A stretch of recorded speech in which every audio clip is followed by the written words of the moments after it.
Hello friends, मैं नाम Prius और आज की इस क्लास में हम जा रहे हैं डिस्कस करने topics to be covered resistance, resistivity, Ohm's law.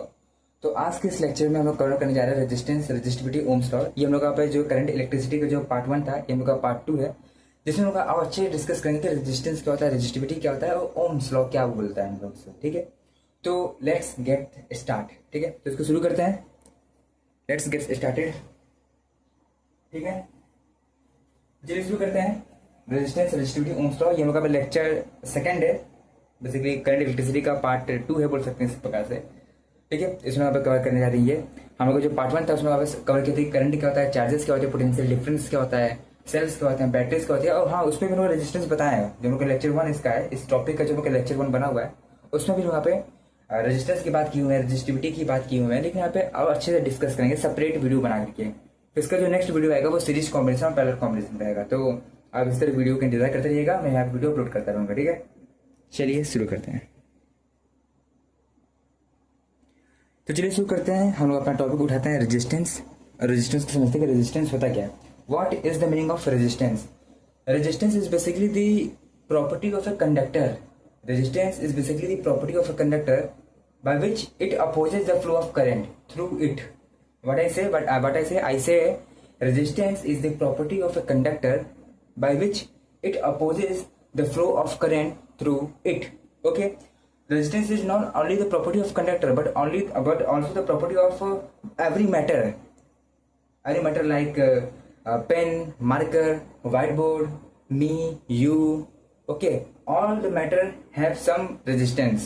Some matter have high resistance and some matter have low resistance. The matter have low resistance is called conductor, and those matter which have high resistance are called insulator. I think you understand what I say. The matter whose resistance is very small, then these types of matter are called conductors, and the matter which have high resistance, so this is called insulators. Okay, so what is the meaning of resistance? What I say, resistance is basically the property of a conductor by which it opposes the flow of current through it. Okay, so what is resistance? Resistance is the property. Resistance is the property of conductor. Resistance is the property of conductor by which it opposes current flow through it. What is resistance? Resistance is basically the property of a conductor by which it opposes the current flow through it. This is called resistance. Okay, so first we understand what is the meaning of conductor and what is the meaning of insulators. There are two materials. First one is conductor and second one is insulators. Okay, so materials there are two types of materials. First one is our conductor and second one is our insulator. What is the meaning of conductor and what is the meaning of insulator? Conductor are one of those materials which have low resistance. Okay, conductor are those materials which have low resistance. Resistance is low, or resistance is low.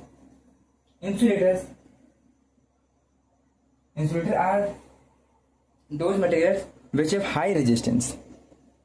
Insulators are those materials which have high resistance. Resistance is high. So conductor are those materials which have low resistance and insulators are those materials which have high resistance. So due to low resistance, the current flow through it easily. Current flow easily current flow easily. But in this material, which was our insulator, due to having high resistance, so here the current flow is approximately negligible, or we can say almost negligible. Current flow negligible.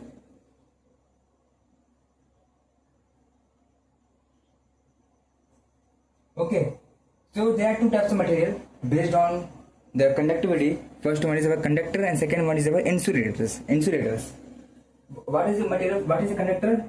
The material having low resistance and current flow through it are easily. So these types of material are called conductors, and the materials having high resistance, and these types of material are called insulator. And such types of material, the current are not flow, or we can say current flow is negligible. Okay.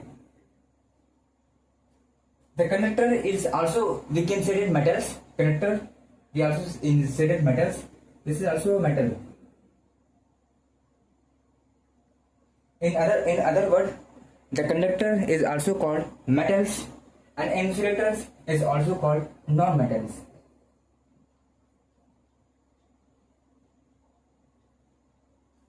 Okay, conductor is also called metal.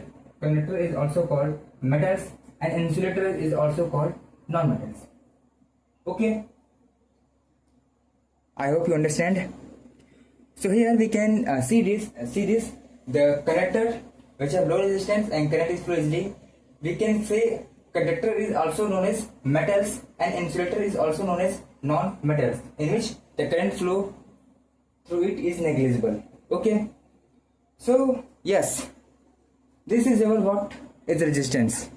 Okay, now on coming on the topic resistance.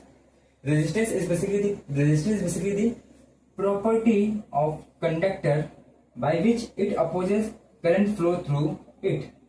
ठीक है, अब क्या यहाँ पर है, अब हम लोग का यहाँ पर है क्या कि जो हम लोग का रेजिस्टेंस है, ये रेजिस्टेंस क्या है, हम लोग का प्रॉपर्टी है किसका, कंडक्टर का.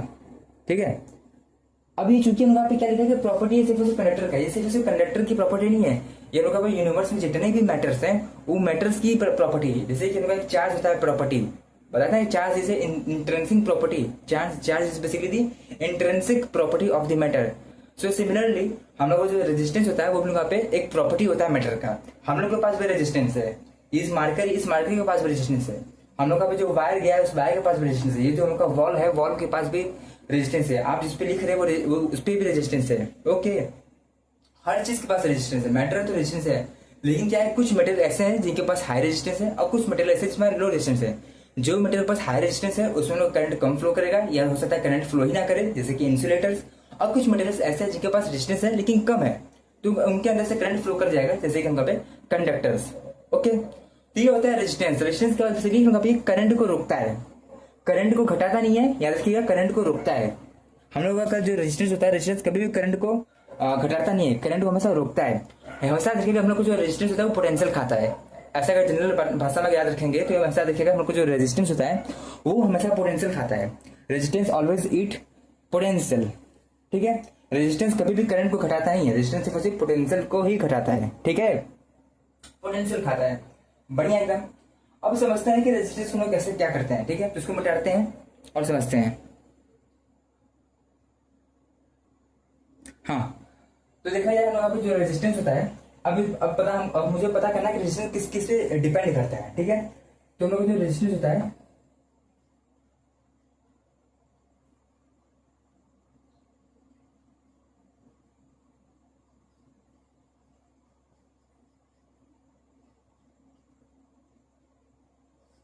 हम लोगों का जो रेजिस्टेंस होता है इसको डिनोट करते हैं हम लोग सिंबल आर से. ठीक है, हम लोग का जो रेजिस्टेंस होता है उसको डिनोट करते हैं सिंबल आर से. अब हम लोग का जो रेजिस्टेंस होता है वो किस किस फैक्टर पर डिपेंड करता है. Factor on which resistance depend, जो पहला हम लोग का फैक्टर होता है वो डिपेंड करता है लेंथ ऑफ वायर पे, लेंथ ऑफ वायर यानी कि एल पर डिपेंड करता है. और दूसरा हम लोग जो होता है वो डिपेंड करता है हम लोग यहाँ पे cross sectional area, cross sectional area of wire. Wire का क्या क्रॉस सेक्शनल एरिया है उस पर डिपेंड करता है, यानी कि ए पे डिपेंड करता है। तो जो हम लोग का रेजिस्टेंस है वो का लेंथ पर डिपेंड करता है, एरिया पर डिपेंड करता है। अब कैसे डिपेंड करता है, हम लोग का जो रेजिस्टेंस होता है वो लेंथ के डायरेक्टली प्रोपोर्शनल होता है एंड एरिया के इनवर्सली प्रोपोर्शनल होता है। ठीक है, तो इसका लिखने में ऐसे लिखेंगे कि जो रेजिस्टेंस है वो लेंथ के डायरेक्टली प्रोपोर्शनल है लेकिन एरिया के इनवर्सली प्रोपोर्शनल है। Resistance is directly proportional to length and inversely proportional to area. ठीक है, जब यहाँ पे फिजिक्स में कभी भी अगर हम लोग प्रोपोर्शनलिटी साइन को रिमूव करते हैं तो एक हम लोग का कांस्टेंट आता है। तो अगर यहाँ पे हम लोग प्रोपोर्शनलिटी साइन को अगर रिमूव करेंगे तो यहाँ पे एक कांस्टेंट आएगा जिसको बोलते हैं क्या, रेजिस्टिविटी, रो। यहाँ पे आएगा क्या, R equal to rho L by A. तो हियर रेजिस्टेंस का जो फॉर्मूला होगा वो होगा rho L by A, where rho is a resistivity and is length, A is area. Okay, ठीक है। अब जो रेजिस्टेंस का जो एसआई यूनिट होता है, जो रेजिस्टेंस का जो एसआई यूनिट होता है वो होता है हम लोग का ओम्स होता है, ओम्स। या फिर इसको आप ऐसे लिख सकते हैं और ऐसे करके लिख सकते हैं। तो रेजिस्टेंस का जो हम लोग का एसआई यूनिट होता है वो होता है ओम्स। ठीक है, इसको अब इससे लिख सकते हैं और सिंबल दिखाकर भी लिख सकते हैं कि हम लोग ये ओम्स है और ये भी हम लोग का ओम्स है। ठीक है, resistance is directly proportional to length and inversely proportional to area. जो resistance is equal to rho L by A. यहाँ पे एल तो समझिए कि एल हम लोग का लेंथ है, ए हम लोग का क्रॉस सेक्शनल एरिया है। अब ये रो क्या है, हम लोग जो रो है इसको बोलते हैं रेजिस्टिविटी। इसको resistivity, what is this, this is called resistivity. Okay, this is called resistivity. Rho is basically what, rho is basically resistivity. ठीक है, एकदम बढ़िया है। इसकी यूनिट क्या होती है, ओम्स होती है और सिंबल से बात किया है, सिंबल में आप ऐसे दिखा सकते हैं। ठीक है, ये हम लोग का हो गया क्या, रेजिस्टेंस है। रेजिस्टेंस लोग को होता क्या है। ठीक है, बढ़िया, ठीक है, ओके। अभी क्या होता है, अब हम पढ़ने की रेजिस्टिविटी क्या होता है। ठीक है, रेजिस्टिविटी क्या होता है, तो यहाँ पे समझते हैं।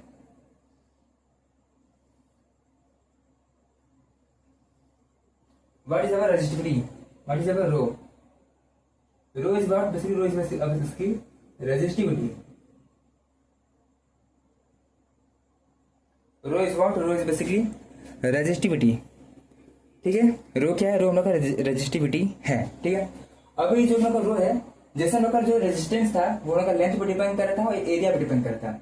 तो जो रेजिस्टिविटी होता है वो किस पे डिपेंड करता है, वो किस पे डिपेंड करता है, तो याद रखिएगा हम लोग को जो रेजिस्टिविटी होता है वो डिपेंड करता है किस पे, वो डिपेंड करता है पहले हम लोग का मटेरियल पे डिपेंड करता है, मटेरियल पे, और दूसरा डिपेंड करता है टेम्परेचर पर।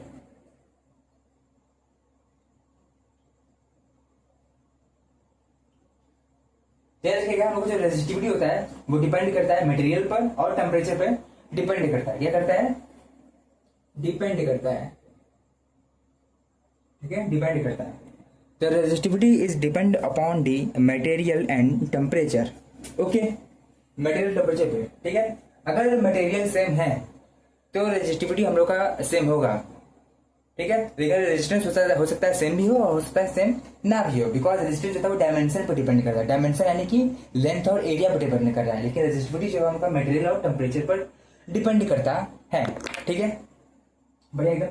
अब क्या होता है कि जो बोर्ड का एग्जाम होता है ना उसमें पूछता है कि रेजिस्टिविटी की एसआई यूनिट क्या होती है, या बोलता है कि drive the SI unit of resistivity. ठीक है, तो आइए यहाँ पर ड्राइव करते हैं एसआई यूनिट ऑफ रेजिस्टिविटी। पहले ये बोर्ड पर जितना भी लिखा हुआ उस बोर्ड पर जितना भी लिखा हुआ उसका आप लिख लीजिए, मैं एक किनारे हो जाता हूँ। ठीक है, इसको लिख लीजिए पॉज करके। ठीक है, तो चलिए हम चलते हैं, पढ़ते हैं कि हम लोग का रेजिस्टिविटी की एसआई यूनिट क्या होती है। जैसे कि रेजिस्टेंस की एसआई यूनिट ओम्स होती है, ये हम लोग का ओम्स लिखे यहाँ पर, ये ओम्स है। ठीक है, उसी तरह हम लोग का रेजिस्टिविटी क्या होती है। हम लोग का बोर्ड के एग्जाम में पूछता है कि drive the SI unit of resistivity. ठीक है, तो चलिए चलते हैं। हाँ, चलिए देखते हैं रेजिस्टिविटी की एसआई यूनिट क्या होती है। तो हम लोग जो रो होता है, जिससे रो रेजिस्टिविटी जो कि मटेरियल पर डिपेंड करता है और टेम्परेचर पर डिपेंड करता है। इसकी जो एसआई यूनिट होती है, इसकी जो एसआई यूनिट होती है कैसे निकलेगा, रेजिस्टेंस का फॉर्मूला क्या है, रेजिस्टेंस क्या होता है, रो एल बाई ए। ठीक है, एल हम लोग का है लेंथ जो कि मीटर में होगा, एरिया है जो कि मीटर स्क्वायर में होगा, रेजिस्टेंस है जो कि ओम्स में होगा। अब तो इसको रिसेंबल करते हैं, ठीक है। तो रो किधर रखेंगे, उसको एक उधर भेजेंगे तो आर ए अपॉन एल हो जाएगा। अब यूनिट लिख दीजिए, रेजिस्टेंस की यूनिट क्या होती है, ओम्स होती है, अरे ओम्स होती है, उसके बाद इसमें यहाँ पे ओम्स ओम्स हो गया। एरिया क्या था, एरिया हमका मीटर स्क्वायर होता है, यहाँ पे लिख दीजिए मीटर स्क्वायर, और लेंथ होता है मीटर, तो यहाँ पे लिख देंगे मीटर। एक मीटर से एक मीटर कट जाएगा, तो रेजिस्टेंस की जो एसआई यूनिट आएगी, सॉरी रेजिस्टेंस की बोले, रेजिस्टिविटी की जो एसआई यूनिट आती है वो आती है ओम्स मीटर, ओम्स मीटर, ठीक है। डैश है ओम्स मीटर, ठीक है, ओम्स मीटर आता है, बीच में डैश है, ठीक है। तो रेजिस्टिविटी की जो एसआई यूनिट होती है वो होती है ओम्स मीटर, ठीक है। और कैसे ड्राइव किए वो आपको पता होना चाहिए, क्योंकि आप ये पेपर में पूछता है कि रेजिस्टिविटी था, रेजिस्टिविटी किधर रखेंगे, एरिया को उधर भेज देंगे, डिवाइड में तो मल्टीप्लाई में हो जाएगा, तो आर ए अपॉन एल हो जाएगा। मीटर स्क्वायर से मीटर है तो एक मीटर से एक मीटर कट जाएगा, और रेजिस्टिविटी ओम्स मीटर यहाँ पे आ जाएगा, ओम्स मीटर, ठीक है। इसको आप इस तरह लिख सकते हैं, ठीक है। ऐसे फर्दर इसको आप लिख सकते हैं ओम्स मीटर, ठीक है। ये होता है रेजिस्टिविटी की एसआई यूनिट, ठीक है। अब हम लोग आगे चलते हैं और उसमें कुछ क्वेश्चन करते हैं रेजिस्टेंस और रेजिस्टिविटी पे। तो चलिए लोग कुछ क्वेश्चन करते हैं रेजिस्टेंस पे, ठीक है, और रेजिस्टिविटी पे, क्योंकि बोर्ड में देखा जाएगा बोर्ड में कैसा क्वेश्चन आता है, ठीक है।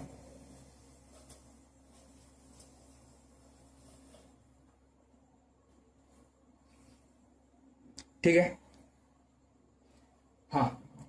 तो बोर्ड में लोग क्वेश्चन पूछता है कि वहाँ पे जो लोगों पर ट्रांसमिशन लाइन होता है, उस ट्रांसमिशन लाइन में पे कॉपर की वायर और यहाँ पे इसका एल्युमिनियम का वायर क्यों यूज करते हैं, उसकी जगह पे कोई और वायर का यूज क्यों नहीं करते हैं, ठीक है। बोर्ड में क्वेश्चन पूछता है कि why we use copper, why we use copper and aluminium wire in transmission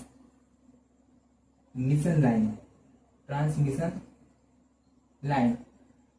ये बोर्ड में क्वेश्चन पूछता है, ठीक है, एक नंबर में पूछ लेगा या फिर असर्शन रीजन में पूछ लेता है कि हम लोग यहाँ पे क्यों कॉपर और एल्युमिनियम वायर का यूज करते हैं ट्रांसमिशन लाइन के अंदर। जो देखते हैं कि आपके घर में जो करंट आ रहा है, जो यहाँ पे करंट आ रहा है, यहाँ पे करंट में कुछ लोगों का सब स्टेशन होगा, कहीं का पावर प्लांट होगा, वहां से करंट आ रहा होगा, तो जिसके थ्रू करंट आता है, जिस कंडक्टर थ्रू वहाँ पे कॉपर का होता है या फिर एल्युमिनियम होता है, तो क्यों वहाँ पे कॉपर और एल्युमिनियम का ही यूज करते हैं, क्यों हम लोग दूसरे का यूज नहीं करते हैं। हालांकि गोल्ड भी हम लोग गुड कंडक्टर और इलेक्ट्रिसिटी होता है, लेकिन अगर आप ही सोचिएगा अगर यहाँ पे अगर गोल्ड का अगर वायर लगा देंगे तो अगर आज जाएंगे तो रात भर में गायब हो जाएगा पूरा, रात में जितने लोगों को मार के लेके चले जाएंगे उसको, तो इसी वजह से गोल्ड को तो यूज नहीं करेंगे यहाँ पे। हालांकि गोल्ड में गुड कंडक्टर है इलेक्ट्रिसिटी का, लेकिन आप उसको यूज नहीं कर सकते क्योंकि यहाँ पे बहुत कॉस्टली है, ठीक है। और यहाँ पे खतरनाक लोग भी होते हैं कि उसको चुरा के लेके चले जाएंगे, ठीक है, बिहार में जाएगा, बिहार, ठीक है। तब हम लोग यहाँ पे अब क्यों यूज करते हैं, अब लोग तब यहाँ पे कॉपर और एल्युमिनियम का वायर क्यों यूज करते हैं, तो कॉपर और एल्युमिनियम का वायर इसलिए यूज करते हैं क्योंकि जो कॉपर और एल्युमिनियम का वायर होता है, कॉपर एंड हम लोग को जो एल्युमिनियम का जो वायर होता है, इनकी जो रेजिस्टिविटी होती है वो बहुत कम होती है। क्या बोले, हम लोग को जो कॉपर और एल्युमिनियम का जो वायर होता है, इनकी जो रेजिस्टिविटी होती है, इनकी जो रेजिस्टिविटी होती है वो हम लोग की कम होती है, वो हम लोग क्या होती है, कम होती है। अब जब हम लोग की रेजिस्टिविटी कम होगी, किसी भी वायर की अगर रेजिस्टिविटी कम होगी, यानी कि उसका रेजिस्टेंस भी कम होगा, यानी कि उसका रेजिस्टेंस भी कम होगा। तो अगर हम देखा जाए कॉपर एल्युमिनियम का वायर में क्यों यूज करते हैं, कि इसकी रेजिस्टिविटी कम होती है, तो इसकी रेजिस्टिविटी कम होगी तो इसका यहाँ पे रेजिस्टेंस भी कम होगा, रेजिस्टेंस भी कम होगा, क्योंकि हम पे आर इक्वल क्या था, आर इक्वल था रो एल बाई ए। अब रेजिस्टेंस जो था रो पर डिपेंड भी कर रहा है, तो अगर रेजिस्टिविटी कम होता है रेजिस्टेंस होगा, और जब रेजिस्टेंस कम होगा तो पे जो करंट हम लोग होगा वो इजिली फ्लो कर जाएगा उसके थ्रू से, कॉपर और एल्युमिनियम के वायर से कोई भी लॉसेस नहीं होगा, लॉस होगा हालांकि हीट लॉस होगा लेकिन कम होगा, ठीक है। इसलिए हम लोग देखे होंगे कि इसलिए यहाँ पे लोग कॉपर और एल्युमिनियम का वायर का यूज करते हैं ड्यूरिंग दी ट्रांसमिशन लाइन, क्योंकि इसकी जो रेजिस्टिविटी होती है वो कम होती है। जैसे हमको जो करंट जो फ्लो करेगा, करंट हमको जो फ्लो करेगा, करंट हमको जो फ्लो करेगा वो इजिली फ्लो कर जाएगा, इजिली फ्लो कर जाएगा, ठीक है, इजिली फ्लो कर जाएगा, ठीक है। अब क्या होता है, अब कई बार क्वेश्चन पूछता है क्या, अब कई बार दूसरा क्वेश्चन पूछता है ऐसे ही सल्यूशन रीजन पूछ लेगा क्या, कि हम लोग की जो ट्रांसमिशन लाइन होती है, ट्रांसमिशन जो वायर होती है, उसकी वायर क्यों इतनी मोटी होती है, पतली में तो कर सकते हैं ना, मोटी क्यों होती है, देखिए ना जब बाहर देखिए ब्लैक कलर की होती है एल्यूमिनियम की वायर, तो वो मोटी मोटी होती है। तो यहाँ पे वायर को मोटा क्यों रखा जाता है, तो आप ही दिमाग लगाइए, हम लोग का रेजिस्टेंस हमारा क्या था, रेजिस्टेंस हमारा था R equal to rho L by A. अब जो रेजिस्टेंस है वो डायरेक्टली डिपेंड कर रहा है एल पे, लेकिन इनवर्सली डिपेंड कर रहा है एरिया पे। रेजिस्टेंस जो है वो इनवर्सली प्रोपोर्शनल है एरिया के। अगर हम लोग एरिया बढ़ा देंगे, किसी भी वायर का यहाँ पे क्रॉस सेक्शनल एरिया बढ़ा देंगे, मोटा कर देंगे, एकदम मोटा कर देंगे, तो इस केस में जो रेजिस्टेंस होगा वो क्या हो जाएगा, कम हो जाएगा। तो इसीलिए अगर आप देखे होंगे कि हमारा जो ट्रांसमिशन लाइन होता है उसकी वायर जो हम लोग बाहर सड़क पर जाएंगे देखेंगे ना, मोटी मोटी वायर लगी रहती है।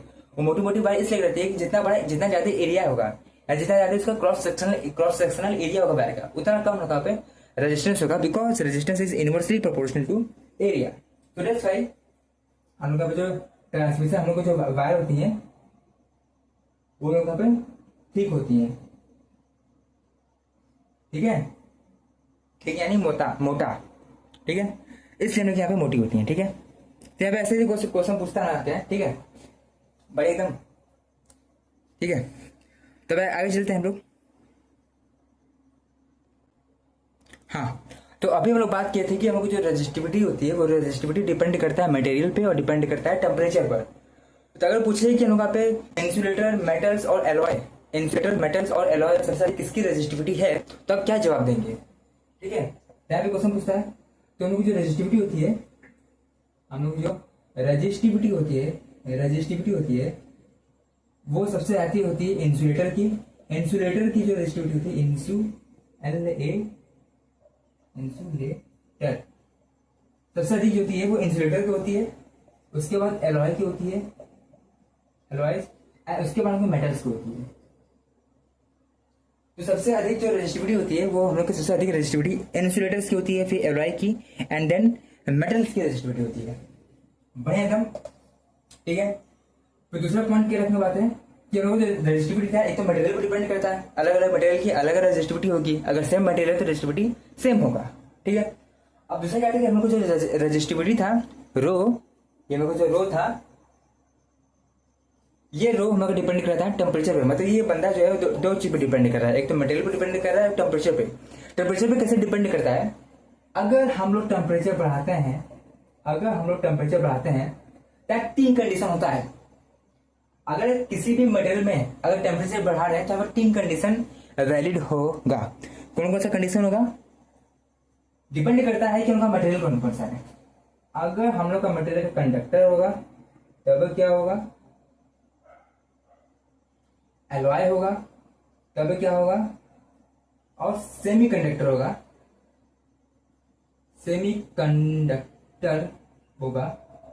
तब क्या होता है, ठीक है। कंडक्टर हो या फिर एलॉय हो, एलॉय का यहाँ पे इंसुलेटर भी कर सकते हैं, ठीक है, यहाँ पे इंसुलेटर भी कर सकते हैं, यहाँ पे थोड़ा इंसुलेटर भी करेगा,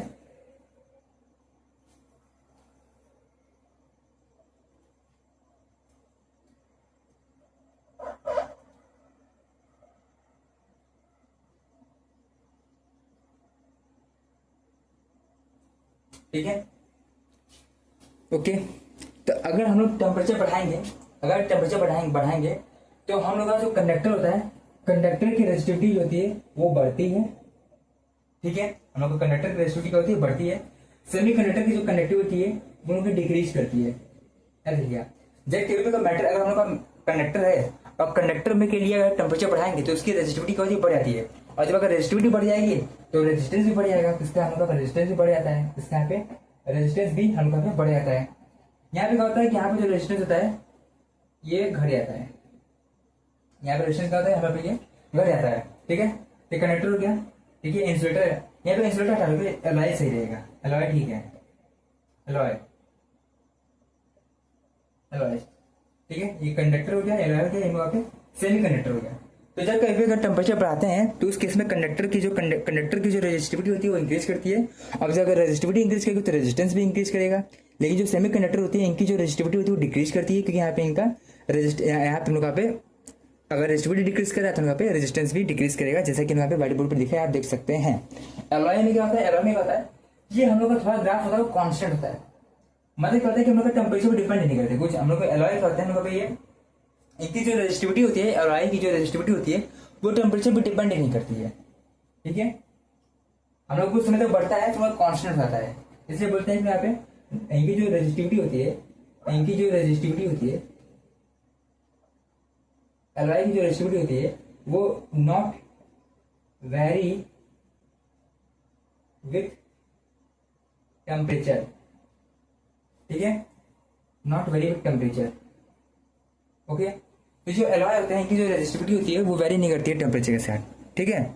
एलॉय की जो रेजिस्टिविटी होती है वो वेरी नहीं करती है टेम्परेचर के साथ, नॉट वेरी विथ टेम्परेचर। तो याद रखिएगा हम लोग जो कंडक्टर है अगर टेम्परेचर बढ़ाएंगे तो कंडक्टर की रेजिस्टिविटी बढ़ेगी, अगर रेजिस्टिविटी बढ़ती है तो रेजिस्टेंस भी बढ़ेगा। सेमी कंडक्टर है, अगर टेम्परेचर बढ़ाते हैं, सेमी कंडक्टर के मटेरियल में अगर टेम्परेचर बढ़ाते हैं तो इसकी रेजिस्टिविटी घटती है और इसका यहाँ पे रेजिस्टेंस भी घट जाएगा, ठीक है। और जो एलॉय होते हैं इनकी जो रेजिस्टिविटी होती है वो यहाँ पे टेम्परेचर पे ज्यादा वेरी नहीं करती है, हल्का हल्का बढ़ेगी फिर कांस्टेंट हो जाती है, इनका लीनियर ग्राफ आता है, ठीक है। इनके यहाँ पे डायरेक्ट डिपेंड नहीं करती है इनकी जो रेजिस्टिविटी होती है। ये था रेजिस्टिविटी का। तो सबसे अगर बात किया रेजिस्टिविटी सबसे अधिक जो होती है वो इंसुलेटर की होती है, देन एलॉय की, देन मेटल्स की।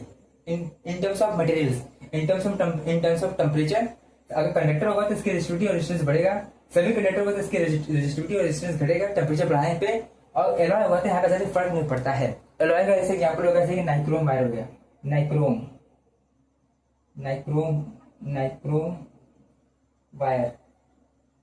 वायर हो गया, ठीक है,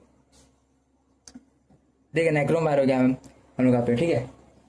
तो ये हम लोग बताया रेजिस्टिविटी और रेजिस्टेंस, बट ठीक है। अब आइए हम लोग अभी से कुछ क्वेश्चन करते हैं।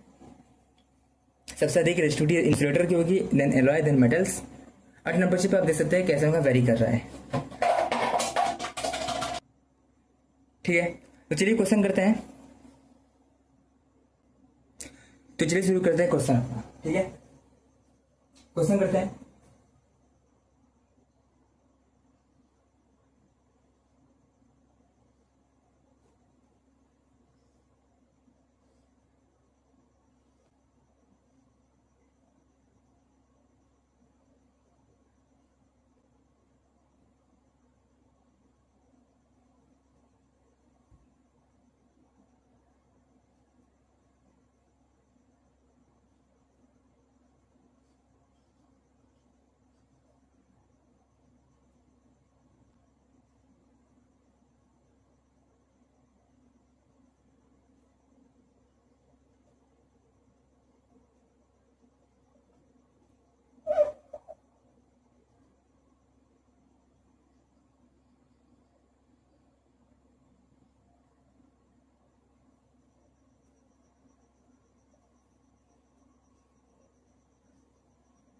ठीक है, ठीक है, ठीक है, ठीक है, ठीक है। अब क्वेश्चन दिया हुआ है कि यहाँ पे 2 वायर हैं, ठीक है, 2 वायर हैं। पहला वाला जो वायर है उसकी लेंथ L1 है और दूसरा जो वायर है उसकी लेंथ L2 है, और देख के लग रहा है कि हम लोग को जो L2 है वो ज्यादा है L1 से, ठीक है। मतलब ये जो वायर है लंबा है और छोटा है, ठीक है। यहाँ पे देख के लग रहा है यहाँ पे जो L2 है वो बड़ा है और L1 जो है वो उनका छोटा है, ठीक है। L2 उनका है, L2 उनका भी बड़ा है, ठीक है। L2 बड़ा है और L1 यहाँ पे छोटा है। तो 2 वायर हैं जिनका लेंथ अलग है, लेकिन इनका जो क्रॉस सेक्शनल एरिया है वो इनका जो क्रॉस सेक्शनल एरिया वो ए है, इसका भी क्रॉस सेक्शनल एरिया ए है। मतलब दोनों का जो क्रॉस सेक्शनल एरिया है वो ए है दोनों वायर का, लेकिन जो दोनों वायर की जो लेंथ है वो अलग अलग है। इसका लेंथ L1 है और इसका लेंथ L2 है, ठीक है, पढ़िए एकदम, ठीक है।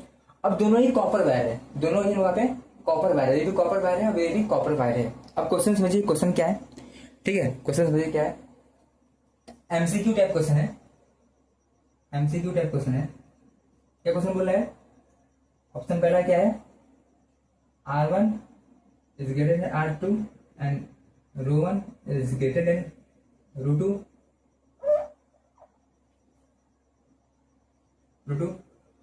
ठीक है। R1 is greater than R2 and ρ1 is less than ρ2। BC, R1 is less than R2 is greater than, and rho 1 is equal to rho 2, and D R1 equal to R2 and rho 1 equal to rho 2। ठीक है, ये option है। ठीक है, ये MCQ type question है, A B C D. ठीक है, और यहाँ पे आपको लगाना है कौन सा यहाँ पे सही रहेगा इसका आंसर। ठीक है, अब सोचिए, इस वीडियो को पॉज कीजिए और सोचिए। एक बार फिर बता दे रहा आपको इन्फॉर्मेशन क्या क्या दिया हुआ है। ये दो वायर है, दोनों वायर की लेंथ अलग अलग है, एक का लेंथ L1 है और एक का लेंथ L2 है। ये मान लीजिए 5 है तो ये 10 है, L2 ज्यादा है, L1 कम है। दोनों का जो क्रॉस सेक्शनल एरिया ए है, वो दोनों का क्रॉस सेक्शनल एरिया बराबर है। अब मुझे पता करना है कि किसका रेजिस्टेंस अधिक होगा, मतलब रेजिस्टेंस और रेजिस्टिविटी में हम लोग रिलेशन निकालना है कि किसका रेजिस्टेंस अधिक होगा, किसका रेजिस्टेंस कम होगा, किसकी रेजिस्टिविटी अधिक होगी, किसकी रेजिस्टिविटी कम होगी। ठीक है, ये सब करना है। तो वीडियो को पॉज कीजिए और इसको ट्राई कीजिए, क्योंकि ऐसा टाइप का क्वेश्चन बोर्ड एग्जाम में पूछ लिया जाता है कभी कभी। ठीक है, तो इस क्वेश्चन इसको आप पॉज कीजिए एंड ट्राई कीजिए।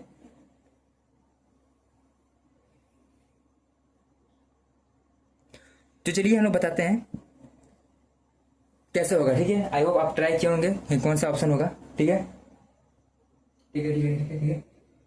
तो देखते हैं क्या हम लोग कैसे करेंगे। ठीक है, पहले यहाँ पे रेजिस्टेंस का फॉर्मूला लिखेंगे। रेजिस्टेंस का फॉर्मूला क्या था?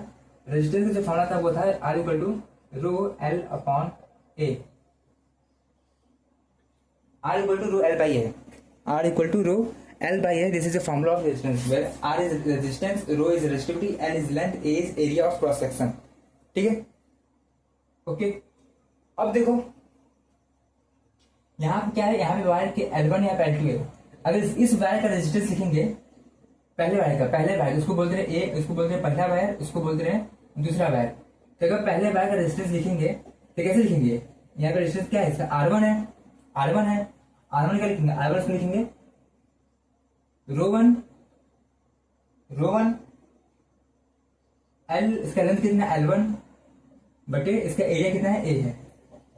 ठीक है, दूसरे वायर का रेजिस्टेंस लिखेंगे इस वायर का, तो ये लिखेंगे क्या?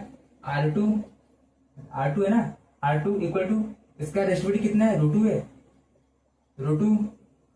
इसका लेंथ कितना है? L2 है, L2 और इसका क्रॉस सेक्शनल एरिया कितना है? A है, A। ये जो रेजिस्टेंस है ये पहले वायर की है और ये जो रेजिस्टेंस है ये सेकंड वायर की है। ओके, इन लोग जो लिखे हैं यहाँ पे इस तरह। ठीक है, बढ़िया दो। ठीक है, अब देखो हम लोगों का जो रेजिस्टेंस है वो डायरेक्टली डिपेंड कर रहा है लेंथ पे और इनवर्सली डिपेंड कर रहा है एरिया पे। यानी कि हम लोगों का जो रेजिस्टेंस है वो डायरेक्टली डिपेंड करता है लेंथ पे और इनवर्सली डिपेंड करता है हम लोग का एरिया पे। अगर हम लोगों का लेंथ ज्यादा होगा तो रेजिस्टेंस ज्यादा होगा, और अगर हम लोग का लेंथ कम होता है तो रेजिस्टेंस भी कम होगा। लेंथ हम लोग का जितना ज्यादा होगा रेजिस्टेंस भी उतना ज्यादा होगा, लेकिन लेंथ जितना कम होगा रेजिस्टेंस भी उतना कम होगा। अब चूंकि यहाँ पे एरिया भी डिपेंड नहीं करेगा रेजिस्टेंस, क्योंकि दोनों केस में एरिया बराबर है, तो हम लोग यहाँ पे रेजिस्टेंस जो होगा वो इंडिपेंडेंट होगा किस पे? एरिया पे वो डिपेंड ही नहीं करेगा, इंडिपेंडेंट ऑफ एरिया।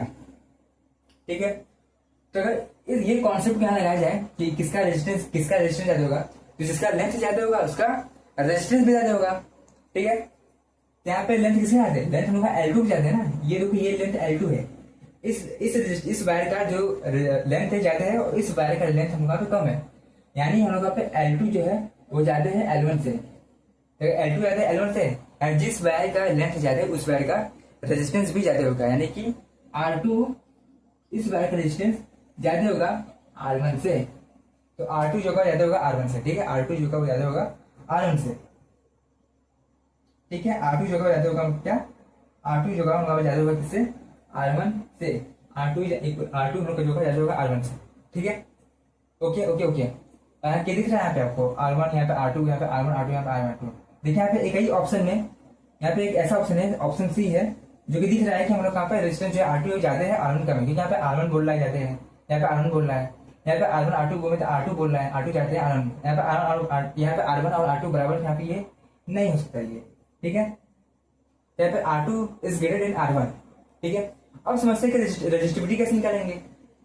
तो हम क्या बोलते हैं? रेजिस्टिविटी क्या होता है? रेजिस्टिविटी होता है हम लोग का मटेरियलिस्टिक प्रॉपर्टी होती है, रेजिस्टिविटी। ठीक है, तो जो हम लोग की रेजिस्टिविटी है रो है, ये मटेरियल की प्रॉपर्टी है, मटेरियल की प्रॉपर्टी है, मटेरियल की प्रॉपर्टी है। अब अगर रेजिस्टिविटी अगर मटेरियल की प्रॉपर्टी है, अगर मटेरियल सेम होता है तो हम लोग को बोल सकते हैं कि क्या है कि रेजिस्टिविटी भी सेम होगा। समझे होगा, मान ली ये मार्कर हो गया और ये हमका पेन हो गया। अगर दोनों मटेरियल के सेम है, मान लेते हैं कि दोनों मटेरियल सेम है, अगर दोनों मटेरियल सेम होंगे तो दोनों मटेरियल की रेजिस्टिविटी भी सेम होगी। बिकॉज हम लोग की जो रेजिस्टिविटी होती है वो डिपेंड करती है किस पे, सिर्फ और सिर्फ मटेरियल पे ही डिपेंड करती है और टेम्परेचर पे डिपेंड करती है। मान टेम्परेचर कांस्टेंट है, इस रूम का टेम्परेचर कांस्टेंट है, तो सिर्फ और सिर्फ किस पे डिपेंड करेगी, मटेरियल पर डिपेंड करेगी रेजिस्टिविटी। तो अगर हम लोगों का रेजिस्टिविटी मटेरियल पर डिपेंड कर रही है और अगर मटेरियल सेम है तो हम ऐसा बोल सकते हैं कि रेजिस्टिविटी भी दोनों मटेरियल का सेम ही होगा। यानी हम लोग यहाँ पे देख सकते हैं कि यहाँ पे भी हम लोग कॉपर वायर है और यहाँ पे हम लोग कॉपर वायर है, यानी दोनों कॉपर वायर है, यानी दोनों मटेरियल सेम है। अगर दोनों मटेरियल सेम है तो इस केस में बोल सकते हैं कि रेजिस्टिविटी रो1 होगी, इसकी रेजिस्टिविटी होगी वो बराबर होगी किसके, रो2 के। तो ऑप्शन कौन सा होगा, ऑप्शन सी। ऑप्शन क्या होगा हम यहाँ पे, ऑप्शन सी जो होगा हम यहाँ पे सही होगा, ये वाला, ये वाला जो ऑप्शन होगा वो सही होगा। ठीक है, तो ऐसे ही क्वेश्चन बोर्ड में पूछा जाता है। ठीक है, कि वहां पे कंपेयर करो दे देगा कि किसका रेजिस्टिविटी आता है, किसका रेजिस्टेंस आता है। कभी कभी क्या होता है कि रेजिस्टिविटी में खेल जाता है, आपको बोल देगा मटेरियल सेम है, लेकिन बच्चे क्या होता है, बच्चे इस बात पे ध्यान नहीं देते कि मटेरियल बोला है सेम है। अगर मटेरियल सेम हुआ तो रेजिस्टिविटी सेम होगा। रेजिस्टेंस डिपेंड करेगा लेंथ और एरिया पे। रेजिस्टेंस होता है सेम वायर का, आप देख सकते हो सेम वायर का रेजिस्टेंस अलग अलग है। यहाँ पे कॉपर वायर है, ये भी कॉपर वायर है, दोनों में कॉपर वायर है, लेकिन दोनों कॉपर वायर का जो रेजिस्टेंस है वो सेम नहीं है, अलग अलग है। क्योंकि जो रेजिस्टेंस है ना वो डिपेंड करता है डायमेंशन पे, वो डिपेंड करता है लेंथ पे, वो डिपेंड करता है एरिया पे। इससे हम लोग का जो रेजिस्टेंस है वो अलग आया है, लेकिन जो हम लोग का रेजिस्टिविटी है वो हम लोग का सेम आएगा, because resistivity depend on the material. ठीक है, सो ऐसा ही क्वेश्चन पूछता है बोर्ड में। ठीक है, अब आइए हम नेक्स्ट क्वेश्चन करते हैं। क्वेश्चन करने से पहले एक कॉन्सेप्ट समझते हैं हम लोग। कॉन्सेप्ट क्या है हम लोग का है, कॉन्सेप्ट हम लोग का है कि हम लोग का मान लीजिए कि ऐसा बोलता है कभी कभी कि मान लीजिए कि हम लोग का वायर है, ये हम लोग क्या है, वहां पे ये वायर है, ठीक है, जिसका लेंथ हम लोग का एल है। ठीक है, तो इस वायर का क्रॉस सेक्शन एरिया ए है, बढ़िया एकदम, लेंथ एल है और इसका एरिया ए है। तो इसका रेजिस्टेंस कितना होगा, रेजिस्टेंस का होगा रो एल बाई ए, और इसका रो क्या है, रेजिस्टिविटी है इस वायर की, तो इसका रेजिस्टेंस रहेगा। ठीक है, और कभी कभी क्वेश्चन क्या बोलता है ना कि इस वायर को पकड़ के वायर को पकड़ के फोर्स लगा के इसको खींच दिए और इस वायर को दोगुना करती हैं, इसका जो ओरिजिनल लेंथ था उसकी 2 टाइम्स हम लोग पे न्यू लेंथ करती हैं, तब बताए रेजिस्टेंस कितना होगा। मान लो इसी वायर को यहाँ पे खींच करके लंबा कर दिए और उसका लेंथ 12 कर दिए, 12 दोगुना कर दिए लेंथ, कितना कर दिए 12। ठीक है, अब चूंकि जब इसको खींचेंगे तो इसका एरिया कम हो जाएगा। जब किसी भी चीज को खींचेंगे तो यहाँ पे वॉल्यूम को कंजर्व करने के लिए, कंजर्वेशन ऑफ वॉल्यूम करने के लिए हम लोग का पे एरिया अपने आप कम हो जाएगा। यहाँ पे हम लोग का एरिया कितना हो जाएगा, अगर हम लोग पे इसको समझा इसको पतला बनाते हैं दिखाने के लिए कि एरिया कम है, एरिया लोग कितना हो जाएगा, ये पतला हो जाएगा। अब एरिया कितना कम होगा, अगर 2 टाइम्स लेंथ किए हैं तो उसका हाफ टाइम्स हम लोग का एरिया हो जाएगा। तो हम लोग का ए बाई 2 क्या हो जाएगा, एरिया हो जाएगा, बढ़िया एकदम। ठीक है, क्योंकि हम लोग का वॉल्यूम कंजर्व हुआ है, यहाँ से जब यहाँ से यहाँ पे गए वहां पे, तो हम लोग का वॉल्यूम कंजर्व करना है, वॉल्यूम कंजर्व करना है। तो वॉल्यूम कंजर्व करने के क्या होगा कि यहाँ पे जो एरिया है वो खरीद जाएगा। इसी होता है यहाँ पे जब मम्मी लोग हम लोग जब रोटी बनाती है यहाँ पे उसका वो होता है, रोटी बनाने का वो होता है लोई, तो उसके हम लोग जब आप लोई को आप पुल करेंगे उसको यहाँ पे फोर्स लगाएंगे तो हम लोग उसका लेंथ बढ़ेगा, लेकिन उसका क्रॉस सेक्शन एरिया कम हो जाएगा, क्योंकि यहाँ पे वॉल्यूम कंजर्व करना है। तो यहाँ भी सेम कॉन्सेप्ट यहाँ पे भी लग रहा है, अगर आप लेंथ पकड़े थे, लेंथ इतना से पहला, जब खींचेंगे तो इसका लंबाई तो बढ़ जाएगी, लेकिन उसका एरिया देखेंगे किनारे किनारे का जो एरिया देखेंगे वो कम हो जाएगा। और कितना कम होगा, जितना आप लेंथ बढ़ाए होंगे उतना कम हो जाएगा। अगर लेंथ को दुगना किए तो एरिया ए बाई 2 हो जाएगा, लेंथ को अगर 3 टाइम्स किए तो एरिया होगा पे ए बाई 3 हो जाएगा, लेंथ को अगर 4 टाइम्स किए तो एरिया होगा ए बाई 4 हो जाएगा। उसी तरह होगा लेंथ को n टाइम्स कर दिए तो एरिया होगा पे 1 बाई n टाइम्स हो जाएगा। ठीक है, अगर इस वायर का अगर हम लोग पे रेजिस्टिविटी लिखा होगा तो चूंकि रेजिस्टिविटी चेंज नहीं होगा, रेजिस्टिविटी तो चेंज नहीं होगा, रेजिस्टिविटी लेंथ और एरिया पर डिपेंड नहीं करता है, तो मटेरियल पर डिपेंड करता है, तो रेजिस्टिविटी इस मटेरियल का चेंज नहीं होगा। ठीक है, तो इस वायर का अगर रेजिस्टेंस लिखेंगे, मान लेते हैं रेजिस्टेंस होगा पे इसको बोलते हैं R डैश। ठीक है, रेजिस्टेंस होगा R डैश है, तो इस वायर का रेजिस्टेंस लिखेंगे तो होगा यहाँ पे रो L कितना है 12 है, एरिया कितना A बाई 2 है, अभी तो ऊपर चला जाएगा यहाँ पे आर डी स्क्वायर कितना आ जाएगा, रो ऊपर चला जाएगा 2 2 जा 4l/a। अगर इसको थोड़ा रिसेंबल करेंगे तो रिसेंबल करेंगे क्या मिलेगा, 4 ρl/a। यानी कि हम लोग को जो न्यू रेजिस्टेंस मिला आफ्टर पुलिंग वो मिला 4 टाइम्स ऑफ ओरिजिनल रेजिस्टेंस। यहाँ पे ρl/a, इस ρl/a की जगह ये वैल्यू रख सकते हैं यहाँ पे, हाँ 4r। तो हम लोग का जो न्यू रेजिस्टेंस मिला वो ओरिजिनल रेजिस्टेंस का 4 टाइम्स था। ठीक है, हम लोग जब लेंथ को दोगुना किया तो उसके इसमें वो रेजिस्टेंस कितना हो गया, लेंथ को दोगुना करने पर रेजिस्टेंस उनका 4 टाइम्स हो जाता है। ठीक है भाई एकदम। तो इसी तरह क्वेश्चन आता है कि उनका लेंथ को दोगुना कर दिए, लेंथ को आधा कर दिए, लेंथ को 3 गुना कर दिए। ठीक है, तो ऐसे तो आप क्वेश्चन करके लगा सकते हैं फॉलोइंग प्रोसीजर करने का, लेकिन इसका शॉर्टकट मेथड होता है। शॉर्टकट मेथड क्या होता है, शॉर्टकट मेथड। इस शॉर्टकट मेथड क्या होता है कि हम लोग को जो रेजिस्टेंस जो होगा वहां पे न्यू होगा वो बराबर होगा n² times of resistance old. ठीक है, ये फॉर्मूला याद रखिएगा। हम लोग का जो रेजिस्टेंस होगा, न्यू जो रेजिस्टेंस होगा आफ्टर पुलिंग, मतलब लेंथ l था, इसको खींच दिया वहां पे दोगुना कर दिए, तो लोगों को जो नया रेजिस्टेंस आएगा वो ओरिजिनल रेजिस्टेंस के n² टाइम्स होगा। ठीक है, जैसे मान लीजिए कि अगर हम लोग भाई जैसे भी अगर यहाँ पे ये क्वेश्चन लगाते हैं कि यहाँ पे लेंथ, यहाँ पे n क्या है, यहाँ पे यहाँ पे n है कि कितने टाइम्स आप लेंथ को बढ़ाएं या फिर कितने टाइम्स आप लेंथ को घटाएं। ठीक है, लेंथ को कितने टाइम्स या तो हम बढ़ाए हैं या फिर यहाँ पे घटाए हैं, ये n है। ठीक है, वहां पर दीजिएगा, वहां पे आ जाएगा कितने टाइम्स। ठीक है, तो अगर इस फॉर्मूला से करें इस क्वेश्चन को, तो यहाँ पे लेंथ कितने टाइम्स बढ़ाया, लेंथ को यहाँ पे 2 टाइम्स बनाया ना, 2 टाइम्स यहाँ पे लेंथ को इंक्रीज किया ना, यहाँ पे जो रेजिस्टेंस नहीं होगा वो होगा यहाँ पे कितने टाइम्स है, 2 टाइम्स। तो यहाँ पे 2 का स्क्वायर और आर क्या है, ओल्ड रेजिस्टेंस, यानी ओल्ड रेजिस्टेंस कितना था, आर था, आर न्यू क्या हो जाएगा यहाँ पे, आर न्यू हो जाएगा 2 जा 4r। यहाँ से भी आएगा आंसर, यहाँ से भी देखिए यहाँ पे हम लोग का सॉल्व हो गया, यहाँ से भी सॉल्व हो गया। ठीक है, तो इस तरह आप कर सकते हैं। बस यहाँ शॉर्टकट मेथड याद रखिएगा कि हमका जो न्यू रेजिस्टेंस होगा आफ्टर पुलिंग द लेंथ या डिक्रीजिंग द लेंथ वो होगा हमका n² times of r, where n is the number of times length are increases और डिक्रीजेस। ठीक है, वही को बोल जाता है कि वहाँ पे लेंथ को आधा कर दिए, अगर लेंथ को आधा कर दिए तो यहाँ पे आधा रखते हैं क्या निकलता है, यहाँ पे जो r न्यू निकलता है वो निकलता हाफ का होल स्क्वायर इंटू r, यानी जो लोग r न्यू निकलेगा वो निकल जाएगा 1/4 टाइम्स ऑफ r न्यू। ये लोग ओल्ड बार रेजिस्टेंस, ये लोग जो r था वो ओल्ड था, हम लोग जो लेंथ को हम लोग आधा नहीं कहते, उससे पहले जो रेजिस्टेंस था वो रेजिस्टेंस यहाँ पे रहेगा। अगर लेंथ को आधा कर दिए उसके बाद कितना रेजिस्टेंस होगा, वो हम लोग का 1/4 टाइम्स हो जाएगा ओरिजिनल रेजिस्टेंस के, 1/4 टाइम्स हो जाएगा ओरिजिनल रेजिस्टेंस के। ठीक है, तो यही था लोगों का शॉर्टकट मेथड, आप समझ गए होंगे आई होप। अब चलिए हम चलते हैं ओम्स लॉ पर। ठीक है, ये लोग आज के लेक्चर का हम लोग का लास्ट टॉपिक है ओम्स लॉ, इस पर चलते हैं। ठीक है, आइए तो चलिए हम शुरू करते हैं अपना Ohm's law.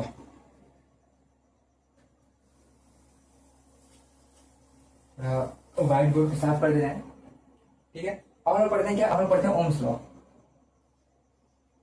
What is Ohm's law state, ये बड़ा खतरनाक ओम्स लॉ है जो कि बोर्ड में हर साल पूछता है। अगर बोर्ड का अगर तुम पेपर उठा के देखोगे set A, set B, set C या सेट डी, तो उसमें यहाँ पे ओम्स लॉ का या तो क्वेश्चन दे देगा या फिर डेफिनेशन पूछ लेगा। ठीक है, या तो क्वेश्चन देगा उसके ऊपर पे या फिर डेफिनेशन पूछेगा, क्योंकि यहाँ पे बोर्ड वालों को ओम्स लॉ से प्यार है। ठीक है, वहाँ पे या तो उस पर क्वेश्चन दे देते हैं या तो उसका डेफिनेशन पूछ देते हैं, या फिर उससे मिलता जुलता कुछ असर्शन या रीजन में कुछ क्वेश्चन दे देंगे। ठीक है, हाँ ओम्स लॉ पे देंगे। So ohms law is favourite topic of board. ठीक है, ये is always for class 10 as well as class 12। जो क्लास 12 का जो करंट इलेक्ट्रिसिटी वाला चैप्टर है उसमें उसके लिए भी ये बहुत इंपॉर्टेंट होता है बोर्ड के पर्सपेक्टिव से। ठीक है, चलिए हम लोग पढ़ते हैं ओम्स लॉ क्या बोलता है। ओम्स लॉ क्या बोलता है, ओम्स लॉ बोलता है किसी भी मान लीजिए कि कंडक्टर है। ठीक है, सिंपल भाषा में ये मान लीजिए कि कंडक्टर है। ठीक है, इस कंडक्टर को यहाँ पे बैटरी से कनेक्ट किए हैं। ठीक है, अगर इसको हम यहाँ पे ड्रॉ करें इस व्हाइट बोर्ड पे तो इसको कुछ इस तरह ड्रॉ करेंगे। किसे ड्रॉ करेंगे, मान लेते हैं कि कंडक्टर है।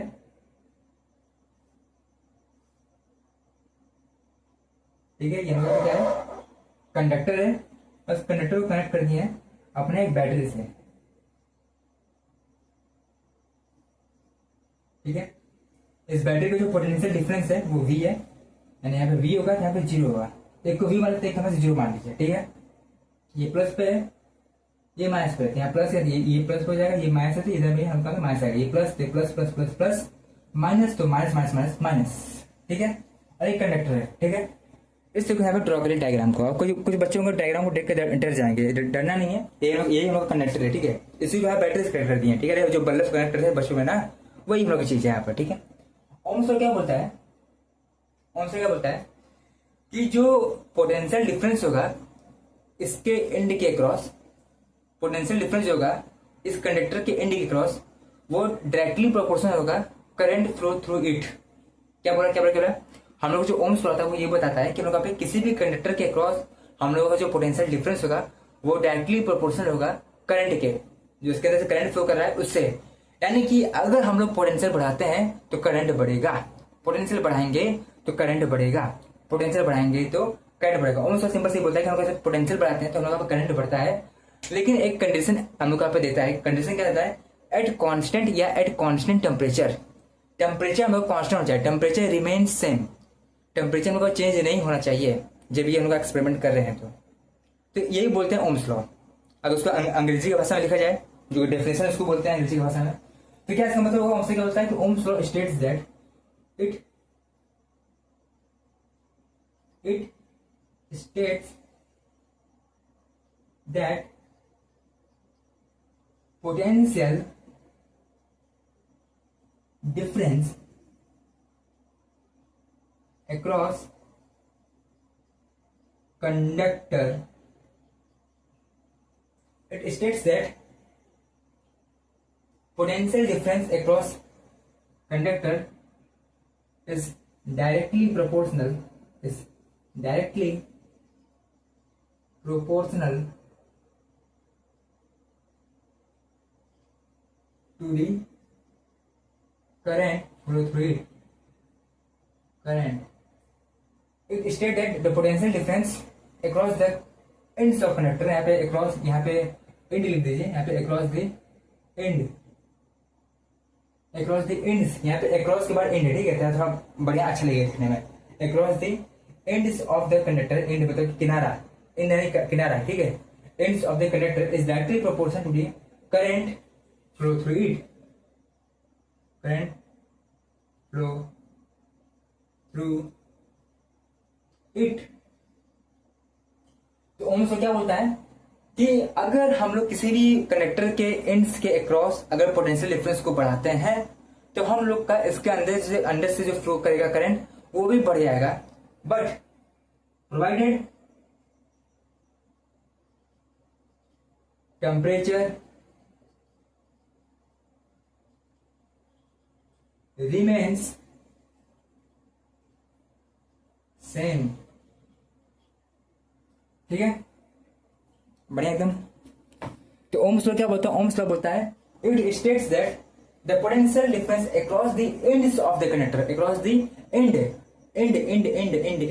Across the ends of the conductor, potential difference across the ends of the conductor, ये पोटेंशियल डिफरेंस है V है, across the ends of the conductor is directly proportional to the current flow through it provided temperature remains same।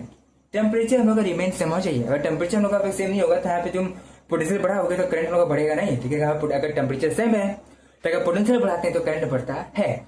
तो simple सी बात हम लोग का Ohm's law बोलता है कि किसी भी कंडक्टर के एंड्स के क्रॉस अगर आप पोटेंशियल डिफरेंस को बढ़ाएंगे तो करंट हम लोग का बढ़ेगा, पोटेंशियल बढ़ाएंगे तो करंट बढ़ेगा, पोटेंशियल बढ़ाएंगे तो करंट बढ़ेगा।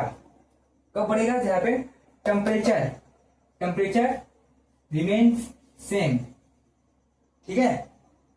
टेम्परेचर रिमेन्स सेम, ये हम लोग कौन बोलते हैं? हम लोग बोलते हैं ओम्स लॉ, ठीक है। ओम्स लॉ, इनको अगर पूरा नाम देखेंगे तो ऐसा इनका नाम क्या था? इनका नाम जॉर्ज ओम्स था ना, ओम्स, ठीक है।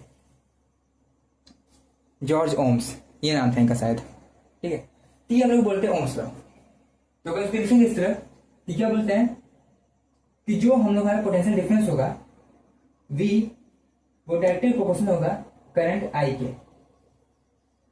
What he say? He said that the potential difference across the ends of the conductor is directly proportional to the current current, current. ठीक है। अब जब कभी भी हम लोग फिजिक्स में जब कभी भी अगर आप फिजिक्स में, चाहे फिजिक्स 10th का पढ़ रहे हैं, 9th का पढ़ रहे हैं, या फिर 11th का 12th का पढ़ रहे हैं, उसमें जब कभी हम अगर यहाँ पे प्रोपोर्शनलिटी साइन को हटाएंगे तो एक कांस्टेंट आता है।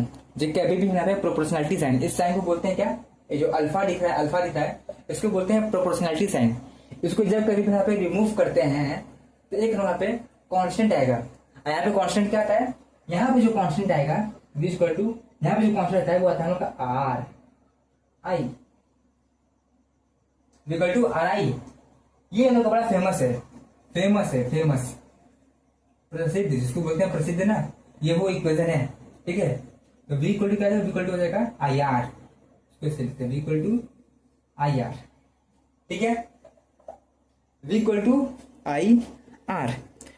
तो ये जो हम लोग पे इक्वेशन लिखा हुआ है, ये इक्वेशन हम लोग का फेमस इक्वेशन है। ठीक है। हम लोग का क्या है, हम लोग का फेमस इक्वेशन है, फेमस इक्वेशन है, v equal to I R. Here what, here v is our potential difference in volt, I is our current in ampere, and r is our proportionality constant, and here we can say that r is our resistance।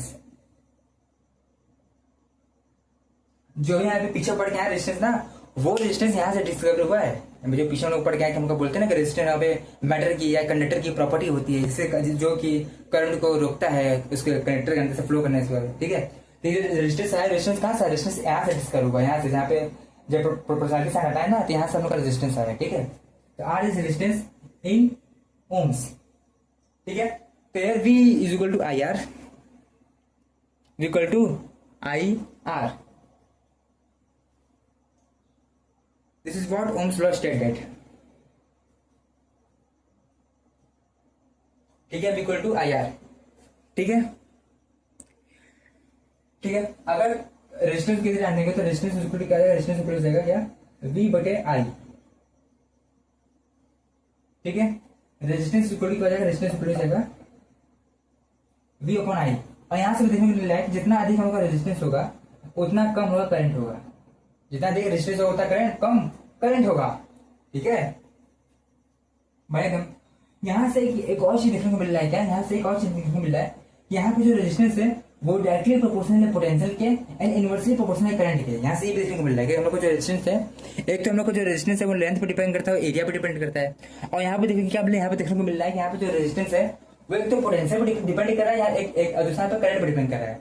यहाँ पे जो resistance है वो resistance एक तो potential पे depend कर रहा है और करंट पे डिपेंड कर रहा है। यहाँ पे बस देखने में लग रहा है, यहाँ पे ऐसा होता नहीं है।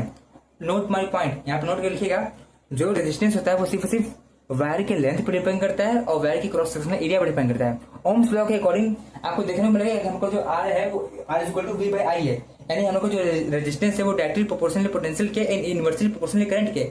बस यहाँ पे देखने में अच्छा लग रहा है, इसको आप सच मत मान लीजिएगा, क्योंकि यहाँ पर रेजिस्टेंस होता है वो पोटेंशियल पे और करंट पे डिपेंड ही नहीं करता है, इस पर डिपेंड नहीं कर रहा। Resistance is never depend upon the potential difference and the current.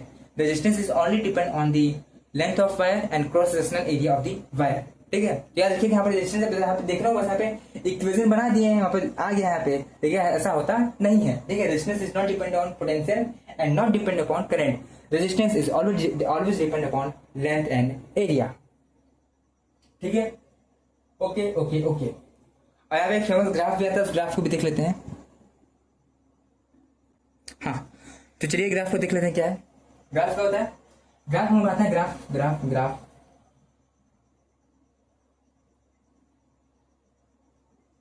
Graph graph किस तरह ग्राफ हम लोग बनाते हैं बिटवीन वी और आई, वी आई ग्राफ बनाते हैं। ठीक है। ठीक है। तीनों का वी आई ग्राफ है। ठीक है। बढ़िया बढ़िया बढ़िया बढ़िया। हम लोग फॉर्मूला क्या है, v इक्वल टू क्या है, v इक्वल टू है I R, v equal to I है। ठीक है। यानी y equal to x m x plus c, y equal to M x plus c. यानी y एक्सिस पे पोटेंशियल होगा एम क्या होता है, एम होता है स्लोप, एम हम लोग होता है स्लोप, एक्स एक्सेस पे करंट होगा, और सी होता है intercept, intercept on Y axis. हालांकि यहाँ पे सी जीरो है तो यहाँ पे कभी इंटरसेप्ट नहीं होगा, तो वाई एक्सिस पे वी होगा, एक्स एक्सिस पे आई होगा, ठीक है। तो वी आई ग्राफ बनाएंगे तो ओम्स लॉ के अकॉर्डिंग केमिकल जो वी है वो डायरेक्टली प्रोपोर्शनल था करंट के, यानी कि वी बढ़ाएंगे तो करंट हम लोग पे बढ़ेगा, यानी वी बढ़ा रहे हैं तो करंट वहां पे बढ़ रहा है। यहाँ पे एक ऐसा ग्राफ आएगा, लीनियर ग्राफ आएगा, लीनियर स्ट्रेट लाइन ग्राफ आएगा। हल्का से ये तिरछा बन गया है, इसको सीधा कर देते हैं, कुछ ऐसा बनेगा, ठीक है, ओके। तो जैसे जैसे हम लोग का व्यू बढ़ेगा वैसे हम लोग करंट बढ़ेगा। तो ये लोग ग्राफ होता है, ग्राफ किसका होता है, ग्राफ में होता है वीआई ग्राफ का, ठीक है। यहाँ पे कैसे, अब कई बच्चे क्या होते हैं, कई बच्चे कंफ्यूज आते हैं, हालांकि हम भी जब बचपन में पढ़ते थे तो हम भी कंफ्यूज आते थे। देखिए उनका पे वाई एक्सिस पे वी आएगा कि आई आएगा, तो आप इस तरह रखिएगा कि y equal to v equal to I R, y equal to M x plus c, हम लोग का पे ये स्ट्रेट लाइन का हम लोग का पे वो होता है इक्वेशन होता है, लाइन का इक्वेशन होता है Y equal to M x plus C, where Y is हम लोग का वाई एक्सिस पे जो आएगा वो वाई होगा, यानी वी हम लोग का जो होगा, वी हम लोग का होगा ये वाई एक्सिस पे आएगा, आई जो होगा हम लोग का एक्स एक्सिस पे आएगा, एम हम लोग का स्लोप है, यहाँ पे स्लोप क्या है, हम लोग का स्लोप आर है, और सी इंटरसेप्ट होता है ऑन एक्सिस जो कि हमारा जीरो है। तो आप देख सकते हैं यहाँ पर स्लोप है, स्लोप कितना है, स्लोप हम लोग का आर है, यानी हम लोग का स्लोप होगा हम लोग का आर होगा। अभी स्लोप क्या होता है, स्लोप यानी कि एंगल, यहाँ पे स्लोप होगा, मान लेते हैं कि आप लोग ये वी है आई है, यहाँ पे स्लोप होगा एम होगा, वो बराबर होगा किसके, रेजिस्टेंस के बराबर होगा। स्लोप यानी कि एंगल, ये मान लेते हैं एंगल का थीटा एंगल है, ठीक है। तो इस केस में यहाँ पे जो tan थीटा, अच्छा आप किस क्लास में 10th क्लास में पढ़ा है, हाँ आ जाएगा, tan थीटा जो होता है वो बराबर होता है किसके, परपेंडिकुलर, जो कि यहाँ पे अगर यहाँ पे अगर इसके निकालें किसके आप लोग परपेंडिकुलर यानी वी अपॉन बेस यानी आई, परपेंडिकुलर अपॉन बेस होता है tan थीटा, और tan थीटा किसके बराबर है, tan थीटा की स्लोप बोलते हैं, tan थीटा क्या होता है, tan थीटा को ही हम यहाँ पे स्लोप बोलते हैं, स्लोप, ठीक है। यहाँ पे स्लोप किसके बराबर, स्लोप हमारे एम किसके बराबर है, आर के बराबर है, यानी हम लोग पे tan थीटा का मतलब आर है, यानी आर इसको बोल सकते हैं क्या, वी बटे आई, यहाँ से भी इनका प्रूफ हो जा रहा है, ठीक है। tan theta is equal to R, tan theta is equal to R, यानी कि अगर बोला जाए कि हम लोग का जितना ज्यादा एंगल होगा, जितना बड़ा एंगल होगा उतना अधिक रेजिस्टेंस होगा, ऐसा क्या, जितना बड़ा हम लोग का थीटा होगा उतना ज्यादा उसका वो रेजिस्टेंस होगा, या ऐसा बोल सकते हैं कि जितना अधिक हम लोग का स्लोप होगा, जितना अधिक हम लोग पे स्लोप होगा, जितना अधिक हम लोग पे स्लोप होगा उतना अधिक हम लोग पे रेजिस्टेंस होगा, ठीक है, इतना अधिक हमारे पे रेजिस्टेंस होगा। तो tan theta is basically what, tan theta is basically slope, dy by dx अभी पढ़ेंगे आप क्लास 11th में तब, ठीक है। तो ये है, अब इसमें कुछ हम क्वेश्चन देते हैं, क्वेश्चन कैसे देते हैं कि मान लीजिए एक आप ग्राफ दे देंगे इस तरह का, और इस तरह ग्राफ बना देंगे, और एक ऐसा देंगे आपको कि ये हो जाएगा, ये हो जाएगा, और ये हो जाएगा, ये हम लोग का थीटा हम लोग का थीटा 1 है, ये लोग का थीटा 2 है, ये होगा पर थीटा 3 है, ये हो गया R1, ये हो गया R2, ये हो गया R3, ये हो गया V, ये हो गया I। VI ग्राफ देता है, VI ग्राफ का जो स्लोप होता है वो हमेशा देखिएगा रेजिस्टेंस के बराबर होता है, VI ग्राफ का जो स्लोप होता है वो रेजिस्टेंस के बराबर होता है, VI ग्राफ का जो स्लोप होता है वो रेजिस्टेंस के बराबर होता है। तो यहाँ पे क्वेश्चन पूछेगा कि हम लोग पे कौन सा सबसे अधिक रेजिस्टेंस है, ये हमारा क्वेश्चन है, this is our question, and question क्या बोल रहा है कि सबसे अधिक रेजिस्टेंस इसमें किसका होगा। तो अगर जिसका हम लोग का जो रेजिस्टेंस होगा सबसे अधिक कब होगा, जिसका स्लोप अधिक होगा, जितना अधिक एंगल होगा, if angle is high then resistance is high, ठीक है। तो जितना अधिक हम लोग का एंगल होगा, जितना अधिक हम लोग का स्लोप होगा उतना अधिक हम लोग पे रेजिस्टेंस होगा। तो सबसे अधिक जो रेजिस्टेंस होगा वो R3 होगा, देन R2, देन R1। तो R3 जो होगा सबसे ज्यादा होगा, उसके बाद R2 होगा, एंड उसके बाद R1 होगा, ठीक है। तो सिंपल सी बात बता दीजिए कि हम लोग का जो VI ग्राफ होता है उसका स्लोप होता है वो हम लोग का रेजिस्टेंस के बराबर होता है। जितना अधिक स्लोप होगा यानी जितना अधिक हम लोग पे हॉरिजॉन्टल से एंगल बनाएगा उसका रेजिस्टेंस अधिक होगा, ठीक है। So this is all about the Ohm's law, बने एकदम, ठीक है। तो हम लोग पे जो व्हाइट बोर्ड इसमें जितना भी लिखा हुआ है उसको आप लिख लीजिए, समझ लीजिए यहाँ बात है कि वी आई ग्राफ का जो हम लोग का वी आई होता है इसको हम ऐसे निकाल सकते हैं, Y equal to M x plus C, V equal to I R, ठीक है, सब करके निकाल सकते हैं। जितना अधिक हम लोग का एंगल होगा उतना अधिक हम लोग का रेजिस्टेंस होगा। जितना देखा थीटा और थीटा उठते रही, यहाँ पे एंगल सबसे अधिक होगा, किसका एंगल है, स्लोप सबसे अधिक किसका है, तो उसके बाद इसका है एंड देन इसका है, जिसका अधिक स्लोप होगा उसका रेजिस्टेंस भी अधिक होगा, तो इसका रेजिस्टेंस R3 अधिक हुआ है, फिर then R2 and then R1, ठीक है।